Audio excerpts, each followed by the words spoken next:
Quality circles.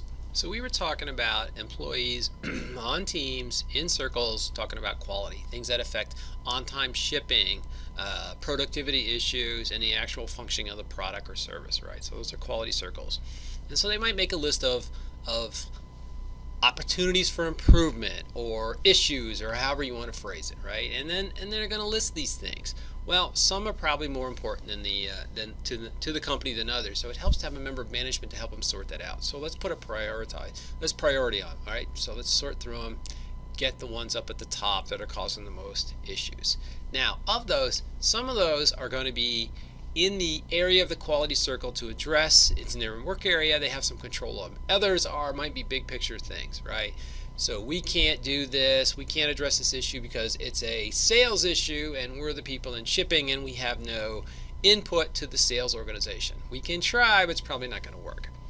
So we have to look at them both from a standpoint of how much bang for the buck can we get, and do we have any possibility of affecting this particular issue, right? So again, that's a case of using your employees' brains, right? The saying is, we get their hands for free. We're paying for their hands, but we get their brains for free, right? So let's use their brains. They're there all day, every work day anyway, and they know better than anybody what goes on in the area. So let's sit down and ask them, what are the problems?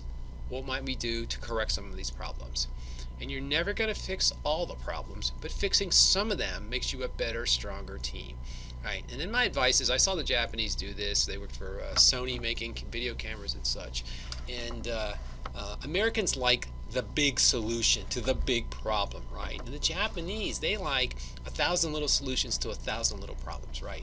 Incremental changes along the way. And I got to tell you, if you make 1,000 little improvements to an area over time, you're going to have a well-running area.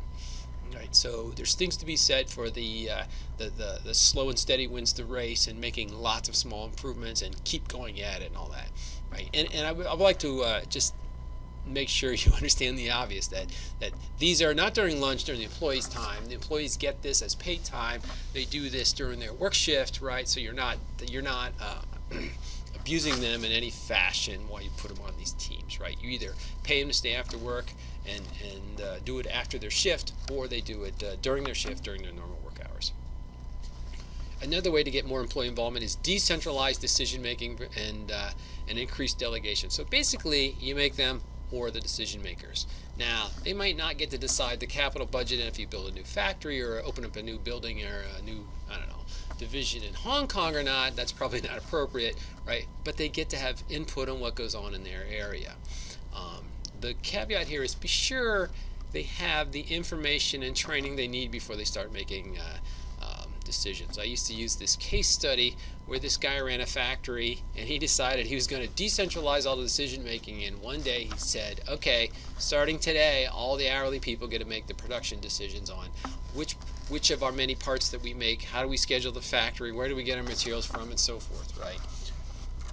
Which is fine, except they didn't have any training. So it was like turning a bunch of kids loose in a computer factory. They didn't know what to do, right? Not because they were not intelligent, but because they had no training, they had no experience. You could take a bunch of college graduates and put them in the same position, and they would flounder mightily.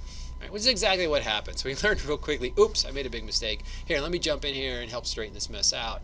Now, let me get you on board and watch me make decisions and other people's make decisions. Let me give you some training.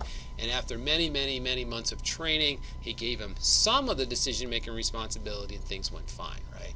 So it wasn't the employee's fault, it was his poor implementation, right? Which is not uncommon, quite frankly, right? It's always my impression that there's not a good idea out there that can't be sunk by poor implementation, right?